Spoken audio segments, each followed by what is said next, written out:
We are excited to have you join us for today's program.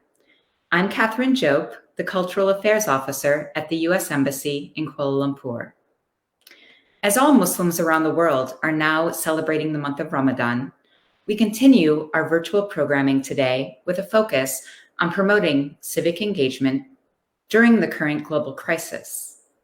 Today, we are in for an interesting discussion with two dynamic speakers who will be sharing their broad experience promoting volunteerism and other community works.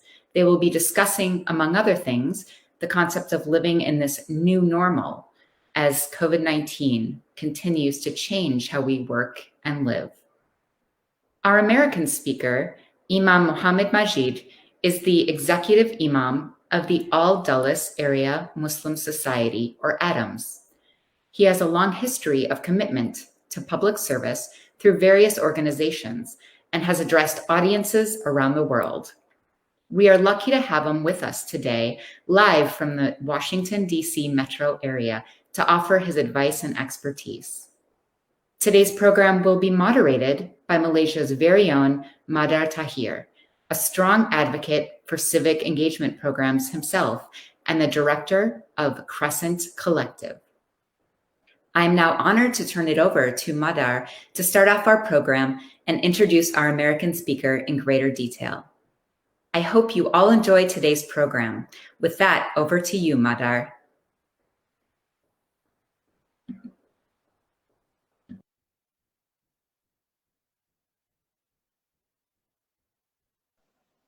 Thank you, Catherine, for a brief introduction. Good morning, everybody.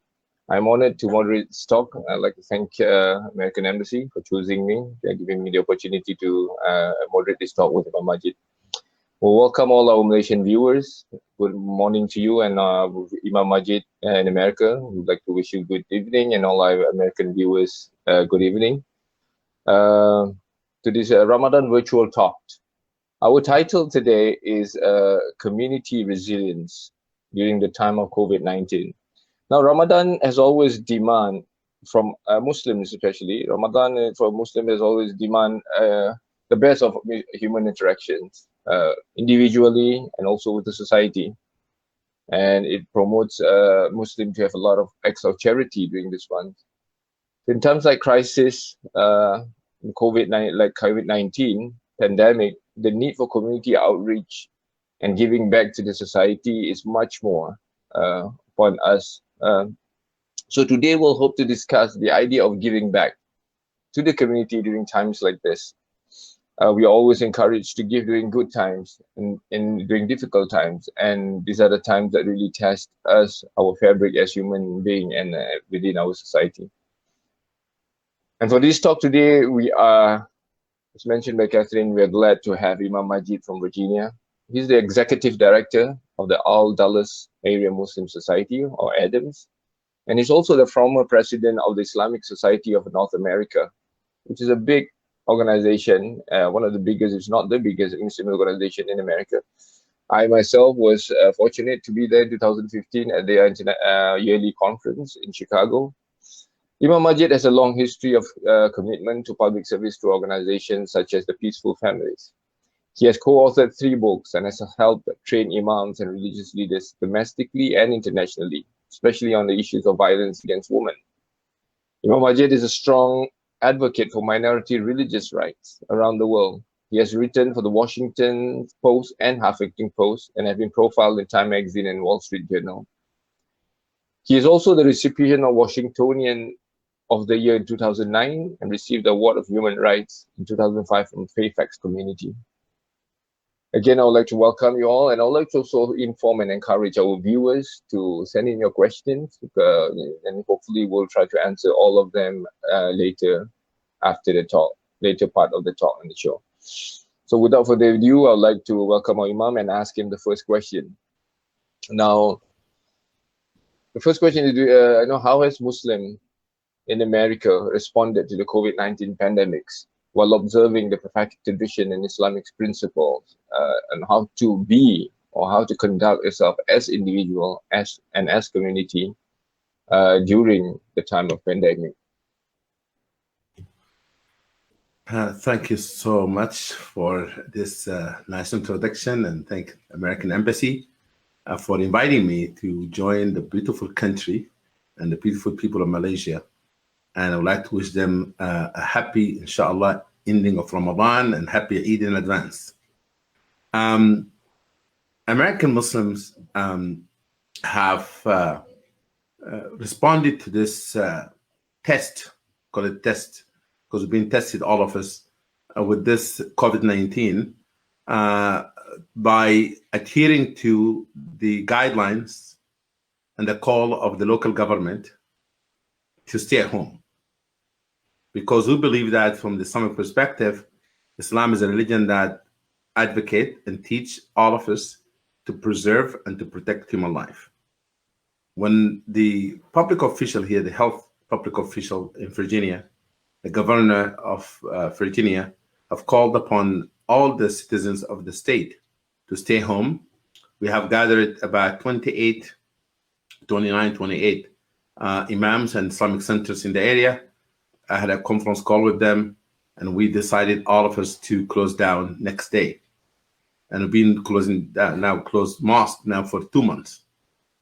We suspended the Friday gathering, congregation prayer, as well as daily prayers. And we moved all our programs, whether a children program or youth program, to online program.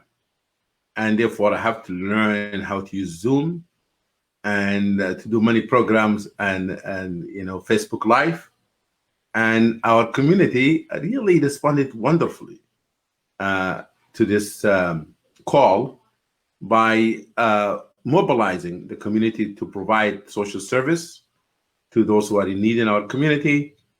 We had parenting classes, virtual parenting classes, how to teach your children at home, how to help them to continue their education through distant learning. And therefore, we provide all kind of information to them, as well as we find ourselves need to train the imams and chaplains, those who are not familiar with the counseling people online, to do that. And therefore, there's so many learning to do during this process. And subhanAllah, from a physical imam to virtual imam, from the physical community to the virtual community. But there's so many goods came out of it as well. I spend more time with my family than like that ever before. My family used to have me always on the road. I don't drive that much now. I don't drive at all, actually. And the environment really have taken a break from us. Thank you, Imam. It's a very profound, interesting practice. For me to note that the order that we are taught to observe. Ramadan teaches us to have order of things, and how that relates to the order in Islam on how to respond to certain situation, which is including a situation that's international situation like this when there's a pandemic. Remind me of the saying of the Prophet that if you're if there's a place where there's a pandemic, you do not go there, and if you're in a place of pandemic, you do not leave. So basically, that's the situation that we're observing now, the lockdown. Now, moving on from that question, no doubt, and that's also interesting how we have to become creative, and in terms of in such situation, like you say, all the things going online, and the benefits, and the best thing is the Imams also like learning things to do things on becoming more tech savvy. So anyway, moving from that, no doubt, and Ramadan has a special, and or we call it vibe, have a special aura, there's a special feeling about it, the spirit that runs around, and that usually comes from going to the masjid every night for the Tarawih prayers, having community breakfast or community iftar together, where and everybody comes and meet. No doubt, in this situation, that is not possible because everybody's staying home.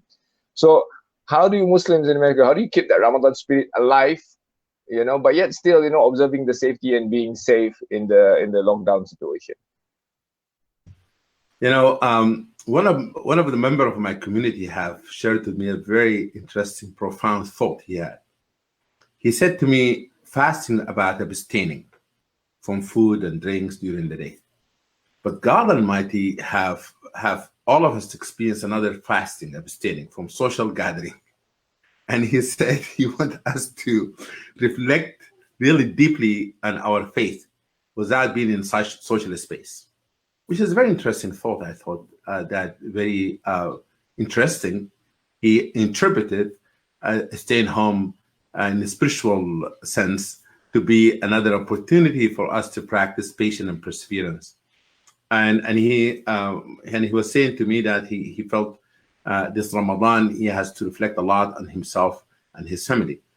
And this is the case about many people that have shared with me their experience with COVID-19. But no doubt, Ramadan have a social aspect of it, that people used to enjoy being together. Ourselves in our mosque here, we used to have 600 people every night to breakfast together. And that is not the case this year.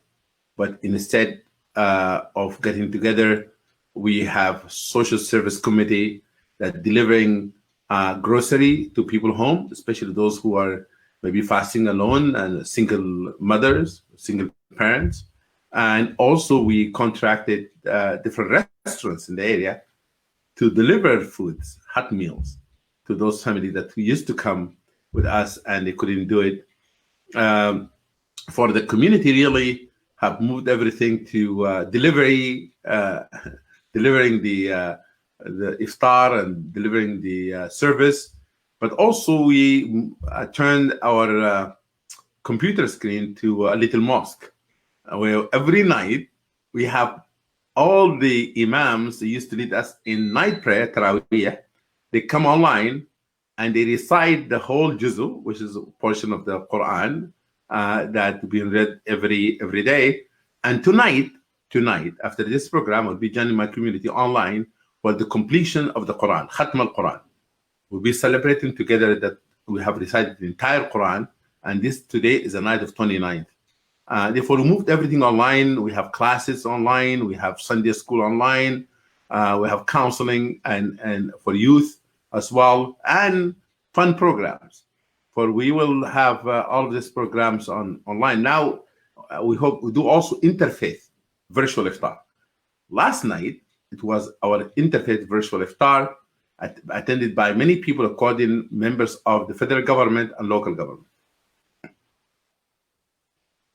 Thank you. Again, it's very interesting observation that what you said about your friend said earlier, that we are withhold from eating food, and now we're withhold from staying more to ourselves, which a lot of people are saying this is a good time to reflect because everybody is by themselves at home.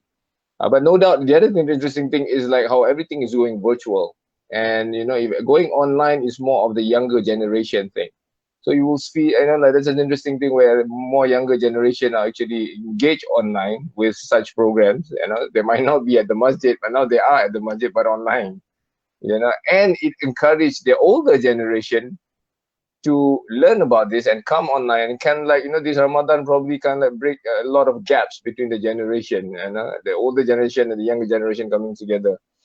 Now, still on the topic of Ramadan and what it teaches us for Muslims to practice modesty, and in terms of also in consumption, self-consumption, a lot of modesty in self-consumption, but more on spending, more on charity and giving out to people. Now, I know the Prophet Muhammad, the tradition has said that he would give out much more during the month of Ramadan. I mean, he gives out a lot throughout the year, but Ramadan is very, he gives out much more. So in this time of pandemic, it's definitely called on humanity to give more. Now, if you can share how Muslims in America, especially in Ramadan, how you have responded to this, and how also you might, share with other Muslims around the world that how we can respond in giving out more during this time.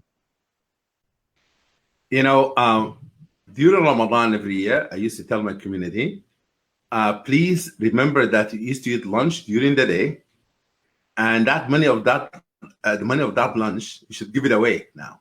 Now I told them not only the lunch money, but also give the gas money because no one is driving.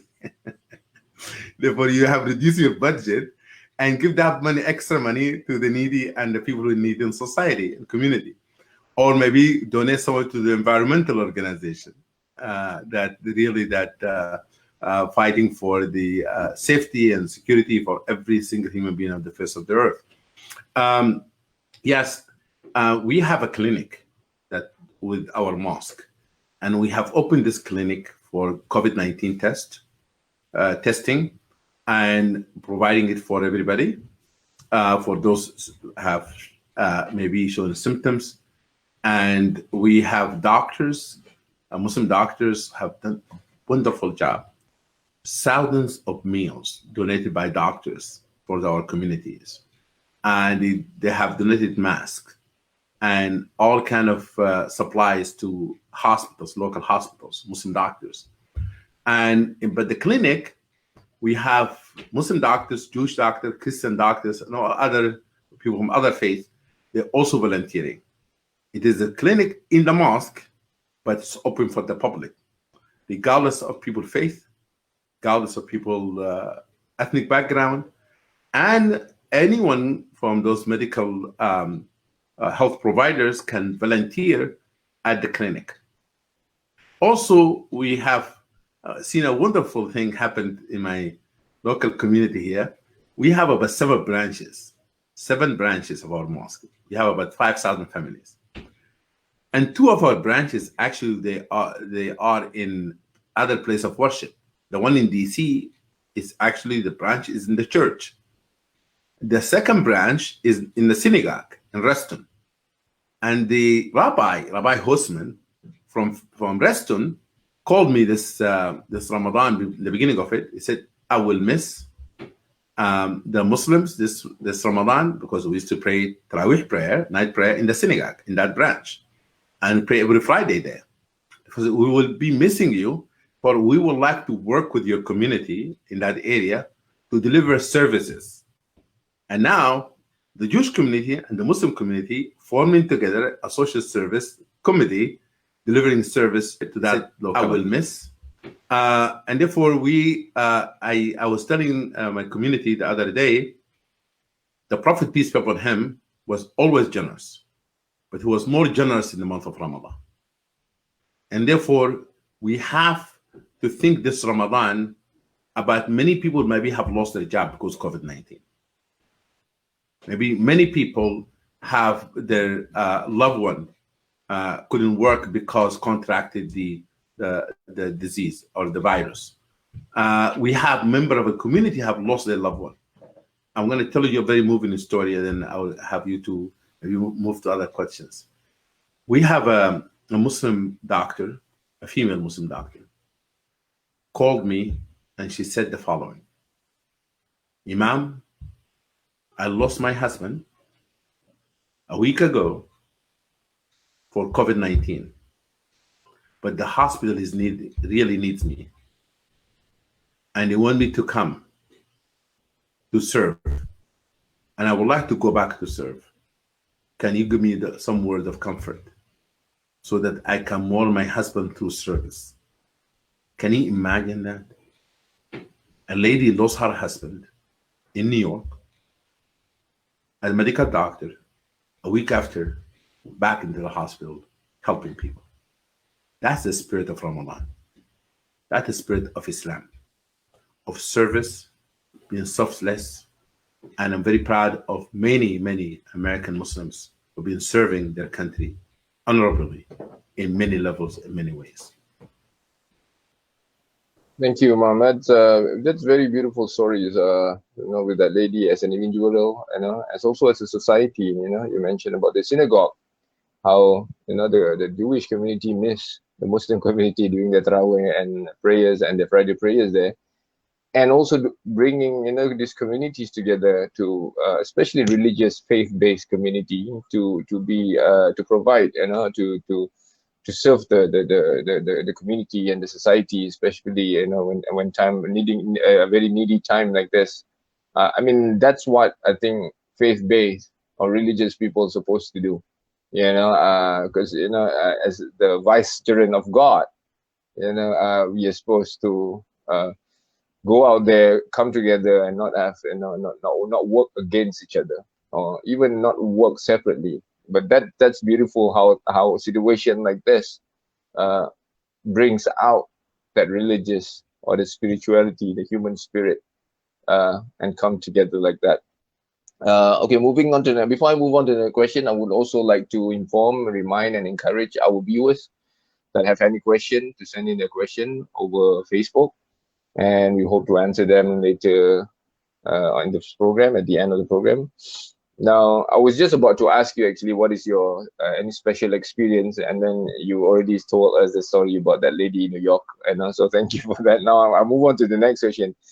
Now, how can we play a more active role during the global crisis through volunteering or any other ways that you have experienced there? You know, if you can give us advice in terms of, like, I think a lot of people were not prepared for this when it happened. A lot of people were, didn't know how to react to it. So, now that we've experienced this, what can, in the future you advise us for us to do in terms of volunteering and other social work that we may play during times like this?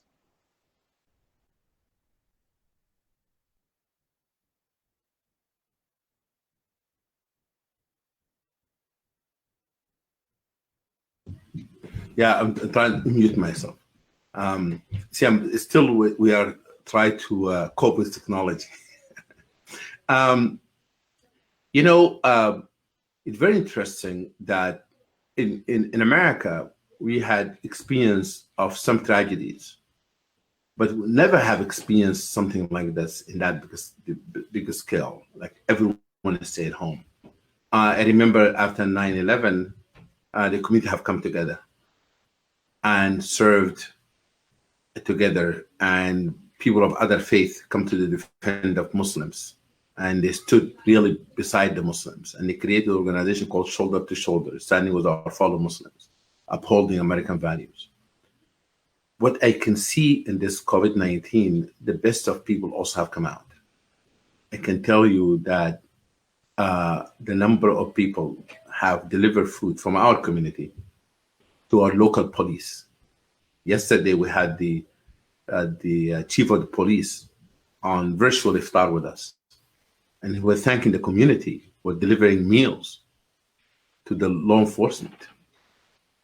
We have people in the hospital said that our community have asked the staff there, what can we do for you?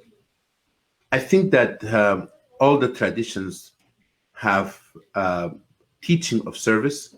The Prophet Muhammad, peace be upon him, said, all humanity are dependents of God. Every human being depends on God. And the best among human beings, those who are God love the most, are the ones who serve others. And the other saying in tradition, that God says, I was hungry and you fed me not. And the person said, oh God Almighty, you are the King of the kings. How could possibly you be hungry? He said, don't you know so-and-so was hungry? If you have fed them, you will have found me there. And so forth. I was thirsty. And this, by the way, the same passage in Matthew, in the biblical tradition.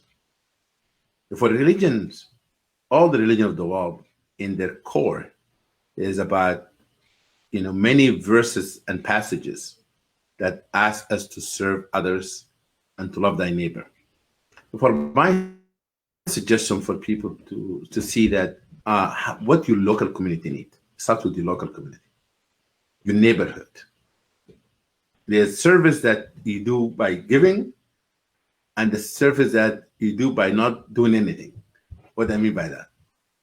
I tell people, one of the things that you can do is to make sure that you follow the order, stay home. But as you stay home from unnecessary social activities, also think about what your community around you needs. You can donate money. You can make a phone call to a person living by themselves and feeling lonely.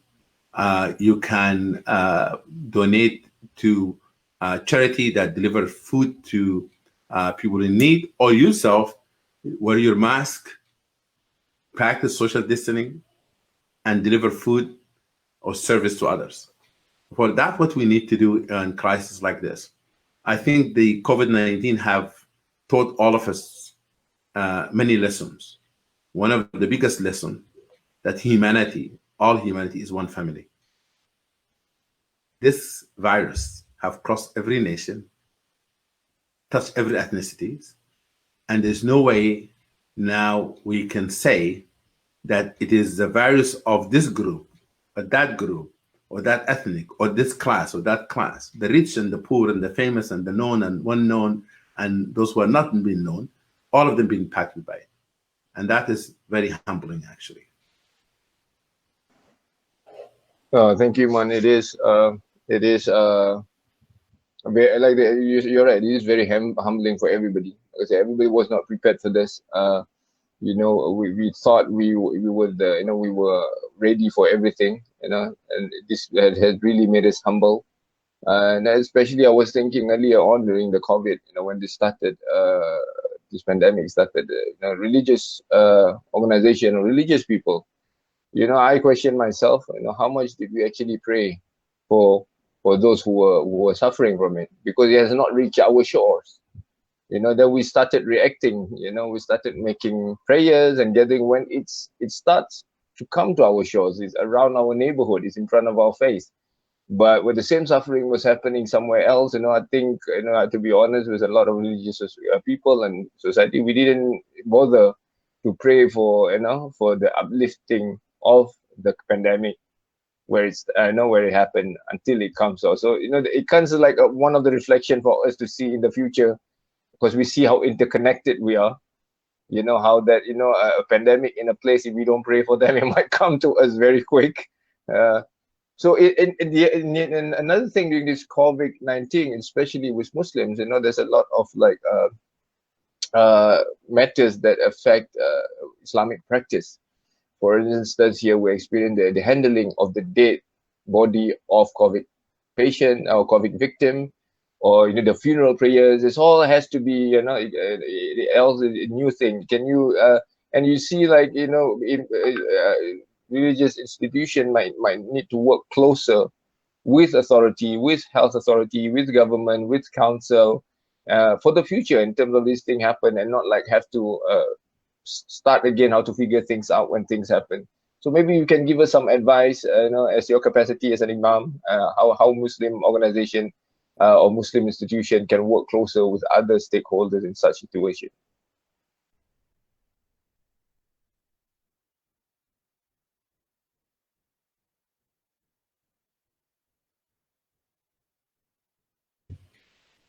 Yes, you know,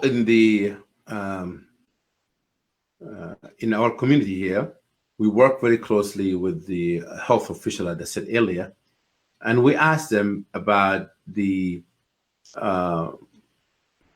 responsibility of all of us as Muslims regarding our loved one who passed away. What should we do, and what are the things that we should think about as we performing those important religious services and rituals to our community. Therefore, what we decided to do is that providing the service into for the funeral home by teaching Muslims how can wash the body of the loved one in a way that follow the guidelines of the health department. But we told the Muslims in our community, if you couldn't wash the body, it's okay Islamically not to do so, and we do tayammum on the body. And we have told them they need to reduce the number of people that come to the funeral, and they should not have the number more than 12 people that come into the funeral home. And we also have told them that how to visit a sick person. When a person contracted disease, what should we do? Because sometimes people want to go to the hospital and the health official said you cannot come, and people get upset. We told them that you can pray for them even if you are distant and you are not with them, still you can pray for them. For those are the things that we told the community to do. All right, thank you, Imam. Yeah, I think we have already several questions coming from on Facebook. So we might just take one of them. Very interesting question going back to schooling. And we have a question from Imam Magid. Amin say, please share how you manage schooling and educational process for Muslim children in this time of COVID-19. If it's all going online, or you have other hybrid kind of, like you mixed it up, and he also wonder what's your future plan in view of new norms, the new normal situation they called it. And over to you. My wife she's a professor of education at the American University, and she and another lady in our community, also professor of education, have held seminars and workshop online for parents how to manage distant learning and how to manage parenting during this time. And therefore, this is one of the things that we have done in our community. And we told them that you have to not to have a schedule, but have routine. If you have them like 6 scheduled children at home, then it will have them feel pressures, being pressured at home of their schooling, but have discipline, have them have time to do their homework and this kind of things. And the parents should be there to help them create an environment within the home where the children feel this is a time for them to study and so forth, to differentiate between the time of playtime and study time. But also we did parent counseling. We counsel parents who are going through a difficult time with their children who are really missing the school, because you have to remember the social aspect of the school that the children are missing. And some family that also they have reduced lunch, that the county helped them during the school time. Then we provided service to those families as well. Therefore, it is very difficult to manage this for some parents who, especially who are not fluent in English and maybe new immigrants to America. But the school have provided help, and some family even don't have computers. For the Fairfax County and Loudoun County have provided for them computers for their children, as well in Washington, D.C. And people have been coached how to log in and to follow with the teachers and their homework and this kind of things. All of this are the service being given to the family to maintain distant learning from home. Thank you, Imam. Just following up, there's another question that we should link, following up to that question, which you mentioned is very interesting. School is not just an educational, but also a social center for the children. There's a social aspect of it. So this question from Afis is asking, how can we help promote mental and psychosocial health from the Islamic point of view? Can that be part of civic engagement from the Muslims? So yeah, just following on that, the issue is counseling.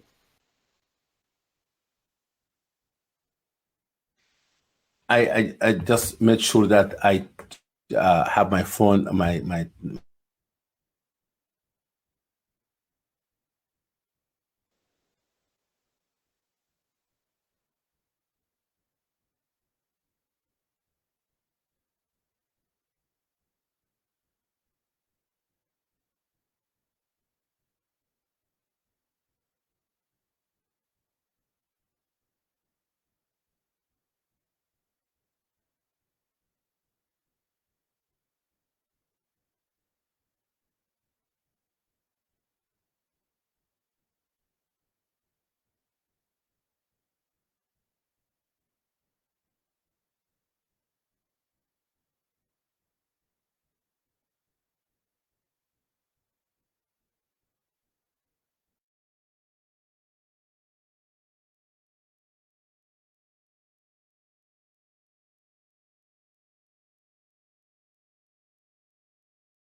Trying to get him back. There's a technicalities here in terms of the connection. Just bear with us for a bit. While our technical side will try to sort this out and get Imam Magid back.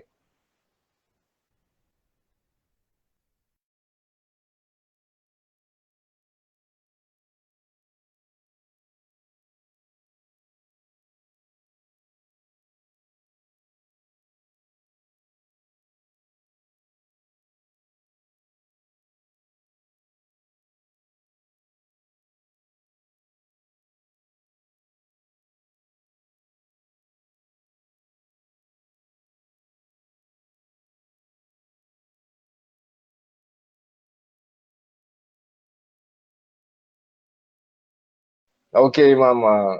Yeah, That was, that's one of the lesson that I learned, that sometimes your internet says that switch because this become weak. And thank you so much for being patient with me. This is part of the COVID-19 training, that how to keep online services. Mental health. You asked me about mental health. I think it's very important for us, for all of us, to realize the impact of the COVID-19 and mental health of people. And I can tell you that in our own community, we have people have telling me that, or they're telling me that anxiety just went to the roof, especially of feeling of losing their job. And some people lost their job already. Some family have children who have depressions to begin with, and this have just increased the level of anxiety.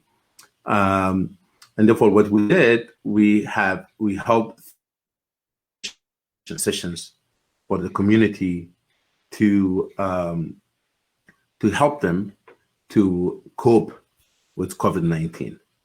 And therefore, we did training for the Imams, because what happened, that people come to the religious leaders and ask them questions, mental health questions, and the religious leaders are not equipped to address mental health issues. Therefore, we told the Imam how to recognize mental health, proper advice to people by seeking professional help. We have chaplains in universities and hospitals. Also, they were joining that training. And then we did a talk to the family and to our community how to deal with mental health issues, and especially managing stress, managing anger.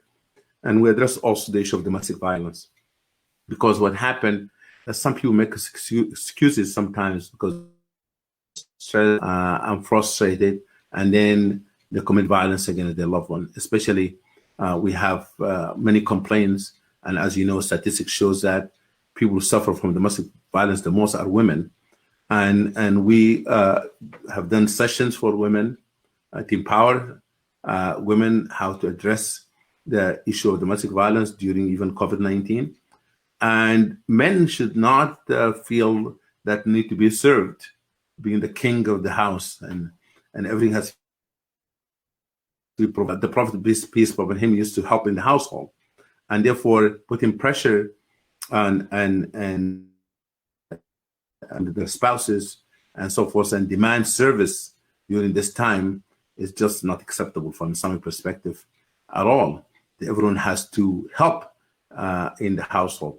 Therefore, there's many aspects of mental health issues that we address in this issue, and we create a toolkit. You can go to a website, Peaceful Family Project website, is free of charge. You can download that, how to cope with the stress management, anger management, and also I talk about the spiritual counseling.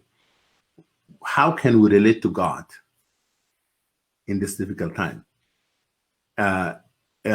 Even questions being asked by many young people. Is God the one who gave us this COVID-19, and what it means in relationship with God? For we are doing the spiritual counseling as well as mental health counseling. MashaAllah, it's very interesting from earlier on the talk to listen to the kind of services that the mosque is providing in America, in your mosque especially. You're talking about to the point of providing COVID tests, at the mosque, which is quite interesting and profound for me. We don't experience it here that such a thing is provided, by the government, by the hospital. But for a minority, for instance, minority community in America, minority religious community, for you to provide that at the mosque. And I've also heard before that, like your mosque, there's a gym, there's a gymnasium at the mosque, facilities. So these are the kind of things that I see that are very practical services that are given, not just spiritual services, You know, the practical services that are coupled with spiritual services, because that's the wholesome need of any, you know, like young people or human being to have both. Now, on that note, there's a question from Daniel that's asking that throughout the world, it says interfaith cooperation is practiced on a superficial manner. In the United States, we see that, you know, as you mentioned, we see true meaning of interfaith, you know, that as you mentioned, the work with the synagogue, the Christian community.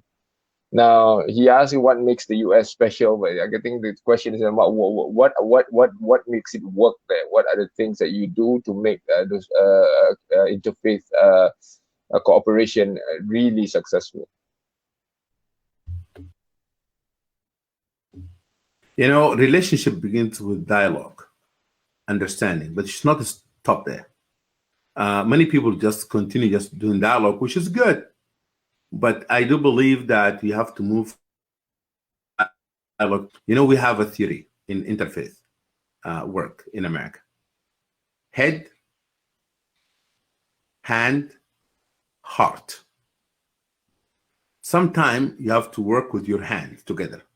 Build a house for a homeless person or somebody in need, which we do with the or provide food, soup kitchen. Jewish, Muslim, Christian, Hindu, Buddhist work together, sweat together. As you get to know one another through service, then you might start having understanding of one another, have a feeling toward one another. Then your head conversation started, and then the feeling in the heart. Sometimes you have to work with the hand before you go to the head. Sometimes you need to go with the head first, get to know the person, to read more about them, to become familiar with them. And the other theory that we have on this issue is familiarity, exposure first. You need to expose yourself to the various community, and exposure create a vulnerability. You become vulnerable because you have to answer question about your religion. Maybe you are not feeling comfortable in that zone. It's not your comfort zone, but that's how you start building relationship. And that vulnerability leads to familiarity, become familiar with this relationship. And that familiarity then leads to possibilities. And that's why in America, we have retreats of imam, rabbi, and pastors. We start with those three religions first. We bring them together, 3 of them from every major cities. We lock them down for 3 days to get to know one another. And we have them to commit themselves as they go back to their town or their city to bring another 10 imams, 10 pastors, 10 rabbis in that city to share with them the experience they had with us. And they have to commit the following. They have to visit one another home. Don't go to restaurants. Visit each other home, get to know one another. Number 2, have your community, the church, the mosque, and the synagogue come together in the social gathering and help you build bonding and understanding relationship. Number 3, they have to choose a social service project in their neighborhood to identify something that the community is in need of and to work together on it. Number 4, they have to commit themselves to stand for each other, for religious freedom. If a mosque been attacked, or church been attacked, or synagogue been attacked, or somebody tried to marginalize any minorities in the community, that will stand for them.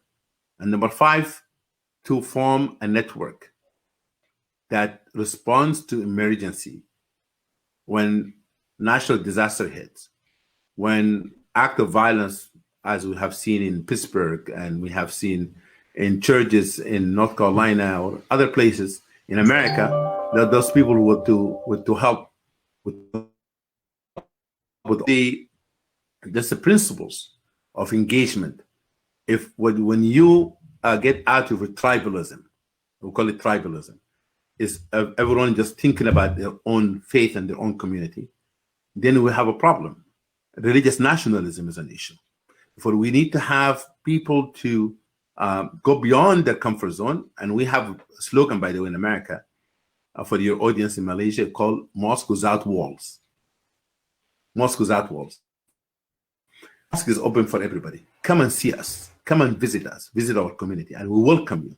And that's why in Ramadan, we open our homes. Now we meet virtually because we believe that in order for us to foster healthy relationship, we have to respect people who differ, our different view than ours, different faith than ours, because we believe in the essence of one human family, regardless of the background of faith, ethnicity, and culture. Because there's a verse in the Quran, as you know, that's been quoted a lot from Surah Al-Hujurat. God Almighty said, "O humankind, we have created from male and female and made you into two nations and tribes, so you may know one another.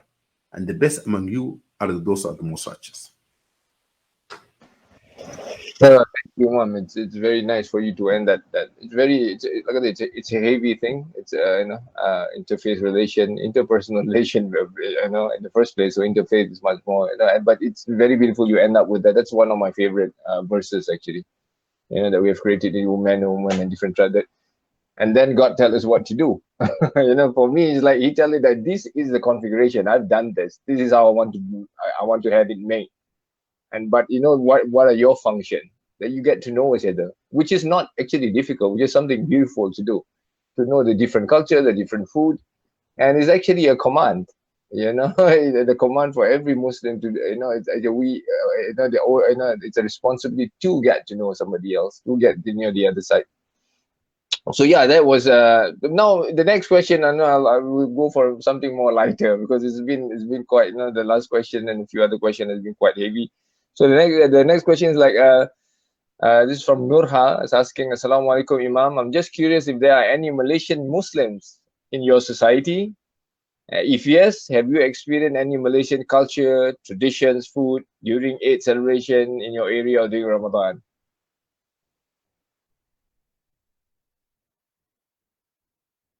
Yeah, I'm going to tell you that we have wonderful members of our community from Malaysia at Adam Center.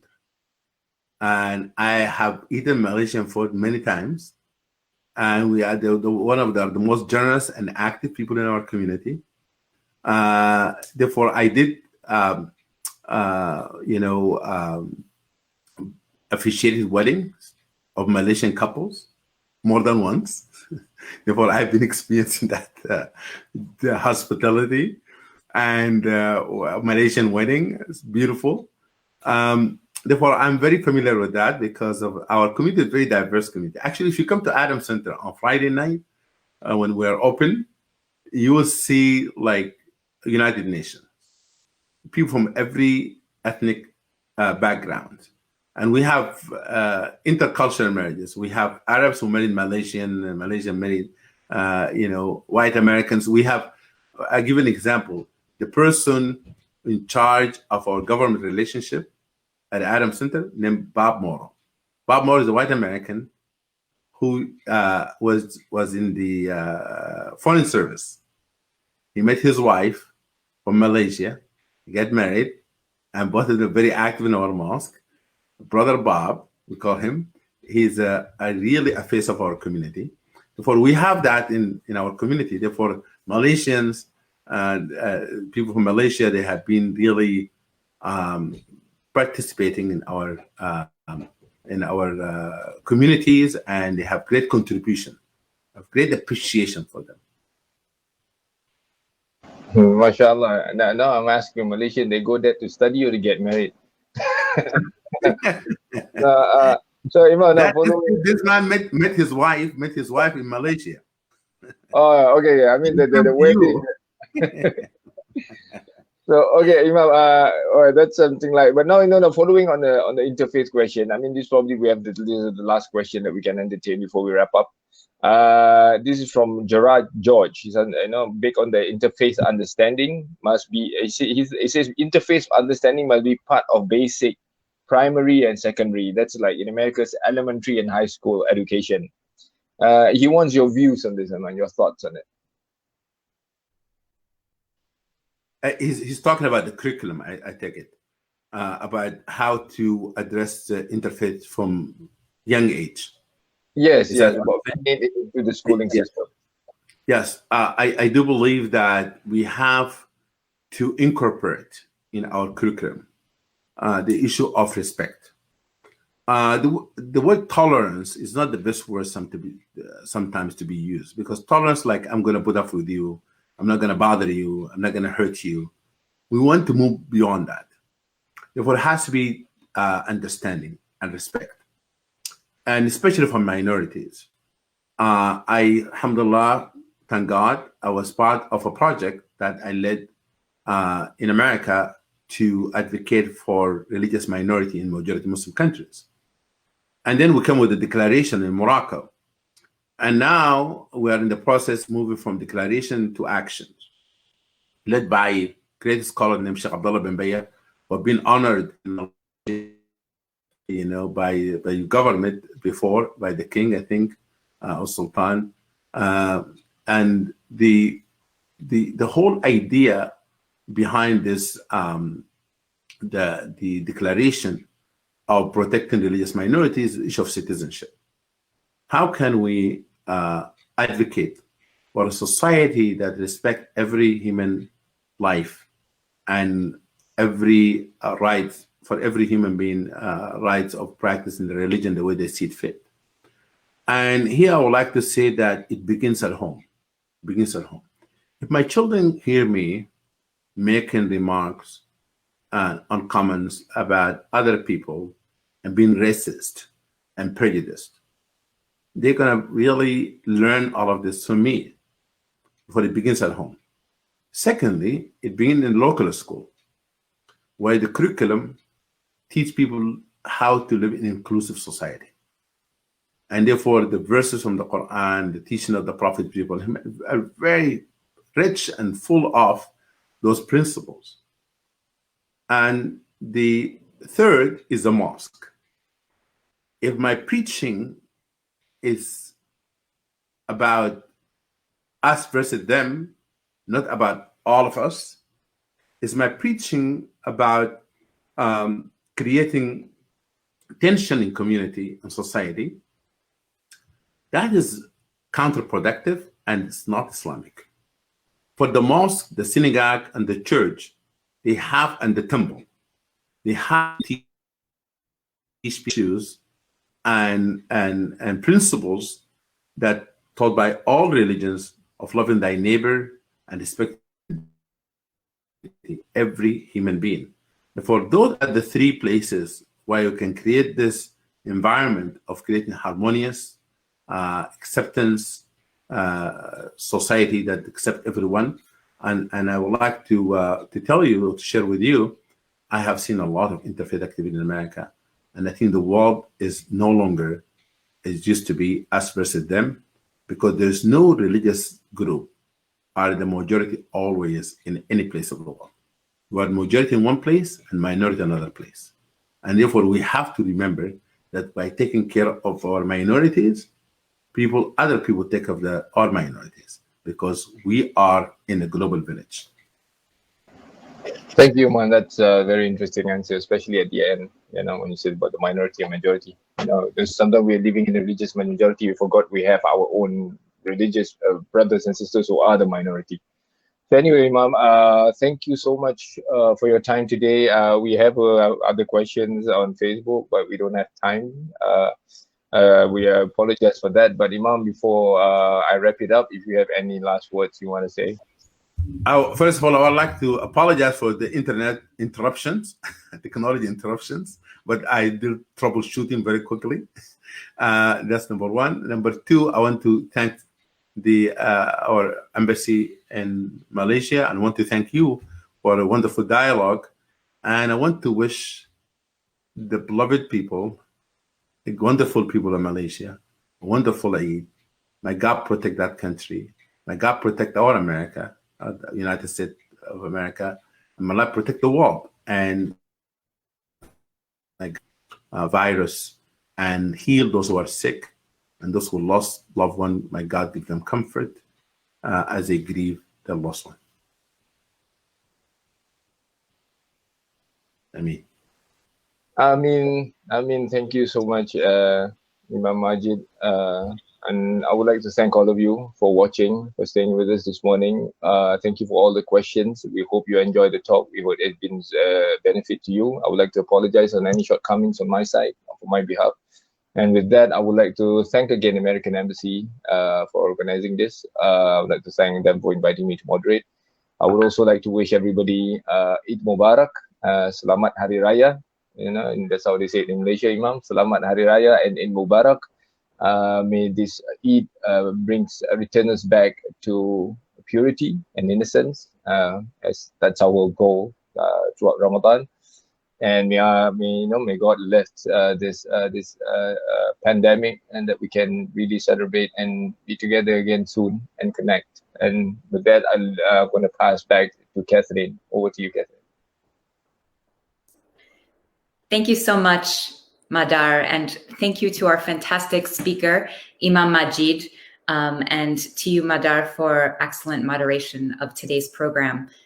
It was really fascinating to hear all of your stories, both of your reflections on this holy month of Ramadan, and how Muslims are, and others around the world, all religions are working together during this pandemic time. The discussion was truly inspirational. Therefore, to support ongoing dialogue with surrounding the topic of civic engagement, we will be posting today's discussion on our Facebook page for all of you to share with your friends and contacts. It will also be on our Instagram page, so please continue to post questions and share. Stay tuned for future programming from the U.S. Embassy on a range of topics as part of our virtual talk series. Thank you again to Imam Magid in Virginia and to Mahdar in Malaysia. I wish you a blessed Eid coming up in a few days. And to all of you out there watching, Selamat Hari Raya. Stay safe and healthy, and see you next time. Jumpa lagi.